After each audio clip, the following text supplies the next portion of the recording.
May 1981, Tamil Shorthand Junior Dictation. Get ready for dictation. 5 seconds. Start.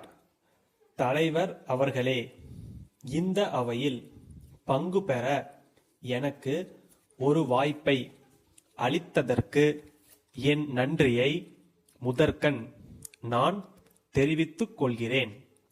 பல நாடுகளை சுற்றிவிட்டு வந்த நான் பல கருத்துக்களை உங்களிடம் கூற விரும்புகிறேன். உலகத்தை பார்த்தால்தான் நம் உள்ளம் விரிவடையும். மற்ற நாடுகளில் மக்கள் எப்படி வாழ்கிறார்கள், எப்படி உழைக்கிறார்கள், எப்படி வாழ்க்கையின் தரத்தை உழைப்பால் உயர்த்திக் கொள்கிறார்கள் என்பதையெல்லாம் நாம் கற்றுக்கொள்ள வேண்டியது அவசியம். என் வீட்டில் நான் மன்னன் என்று சொல்லிக்கொண்டு பொழுதை போக்குவது சரியல்ல. இன்று நமது நாடு எந்த நிலையில் இருக்கிறது என்று ஒவ்வொருவரும் புரிந்து கொண்டு செயல்பட்டால்தான் நம் நாடு முன்னேற முடியும். சில அயல் நாடுகளில் உழைப்பவருக்கு கூலி அதிகம் என்று நீங்கள் கேட்டிருப்பீர்கள். ஏன் நமது நாட்டில் அப்படி இல்லை என்ற கேள்வி எழலாம். இதற்கு விடை அளிக்கிறேன். வசதி படைத்த நாடுகளில் மக்களின் வாழ்க்கை தரம் உயர்ந்துள்ளது. உற்பத்தியை பெருக்கி நாட்டின் செல்வத்தை பல ஆண்டுகளாக வளர்த்துள்ளார்கள். இதனால் அவர்கள் அதிக ஊதியத்தை பெறுகிறார்கள். ஊதியம் அதிகரித்தால் வாழ்க்கை தரம் நேர்த்தியாகிறது. இதுதான் நாம் புரிந்து கொள்ள வேண்டிய ரகசியம். ஒரு ஆண்டில் நம் நாட்டில் எவ்வளவு விடுமுறை நாட்கள், வேலை செய்யும் நாட்கள் குறைந்தால் எப்படி உற்பத்தி பெருகும்? நடுவில் வேலை நிறுத்தம் வந்துவிட்டால் நிலைமை மோசமாகி விடுகிறது. உதாரணமாக ஜப்பான் நாட்டை எடுத்துக்கொண்டால் அங்கு தொழிலாளர்கள் தங்கள் வெறுப்பை வேலை நிறுத்தம் செய்யாமல் காண்பிக்கிறார்கள். இதை நாம் பின்பற்றினால் அவல நிலை ஏற்படாது. தொழிலாளர் இயக்கத்திற்கு நான் விரோதி இல்லை. நாட்டின் முன்னேற்றத்தை கவனத்தில் கொள்ள வேண்டும் என்றுதான் வலியுறுத்துகிறேன்.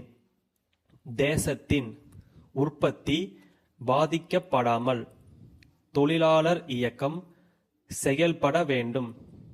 கல்வித்துறையை அடுத்தபடி பார்ப்போம்.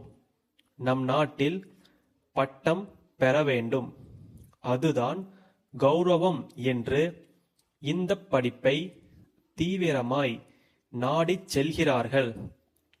தக்க படிப்பை நாடுவது என்பது நமது நாட்டில் இல்லை. வெளிநாடுகளில் சிறுவர்கள் சிறுமிகள் எல்லோரும் ஏட்டுப் படிப்பில் அதிக கவனம் செலுத்துவதில்லை. பல திறமைகளை கற்றுக்கொள்கிறார்கள்.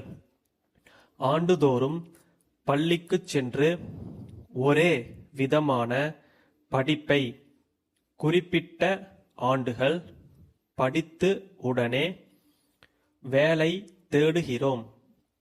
இதற்கு முடிவு கட்டி தொழில் படிப்பு நாட்டில் விரிவடைய நாம் முயற்சி செய்ய வேண்டும். சேலம் வடக்கு தெருவில் உள்ள அறிவழகன் சகோதரர்கள் சென்னையில் உள்ள தமிழ்நாடு சுற்றுலா கழக செயலருக்கு எழுதிய கடிதம்.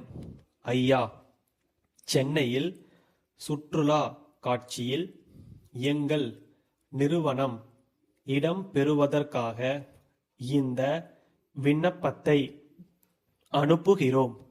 ஆண்டொன்றுக்கு சுமார் 1 கோடி ரூபாய் அளவிற்கு மர பொம்மைகள் செய்து உள்நாட்டிலும் வெளிநாடுகளிலும் விற்று வருகிறோம்.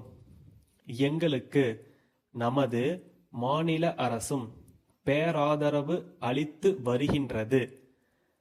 நடக்கவிருக்கும் சுற்றுலா காட்சியில் மக்களுக்கு எங்கள் பொருள்களை பற்றி எடுத்துரைக்கவும் வியாபாரத்தை பெருக்கவும் தயவு கூர்ந்து எங்களுக்கு 200 சதுர அடி இடம் ஒதுக்கித்தர வேண்டுமாய் கேட்டுக்கொள்கிறோம்.